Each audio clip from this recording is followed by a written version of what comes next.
एक लड़की ने अपने पिता से पूछा, मैंने आपको कभी रुलाया है क्या? पिता ने कहा, हाँ। लड़की ने कहा, कब?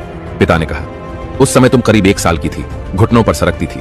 मैंने तुम्हारे सामने पैसे, पेन और खिलौना रख दिया था, क्योंकि मैं देखना चाहता था कि तुम तीनों में से किसे उठाती हो। तुम्हारा चुनाव मुझे बताता कि बड़ी होकर तुम सबसे अधिक महत्व किसे देती। जैसे पैसे मतलब संपत्ति, पेन मतलब बुद्धि और खिलौना मतलब आनंद। मुझे सिर्फ तुम्हारा चुनाव देखना था। तुम एक जगह स्थिर बैठी उन तीनों वस्तुओं को निहार रही थी। मैं तुम्हारे सामने दूसरे ओर खामोश बैठा तुम्हें ही देख रहा था। तुम घुटनों और हाथों के बल सरकती।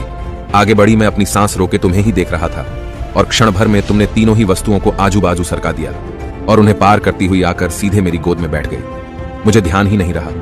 उन तीनों वस्तुओं के अलावा तुम्हारा एक चुनाव में मैं भी तो हो सकता था। भगवान की दी हुई सबसे अनमोल धरोहर है बेटी। किसी पिता ने क्या खूब लिखा है, हमें तो सुख में साथ ही चाहिए, दुख में तो मेरी बेटी अकेले ही काफी है। वीडियो पसंद आया हो तो एक शेयर जरूर करें। धन्यवाद। एक लड़की ने अपने पिता से पूछा,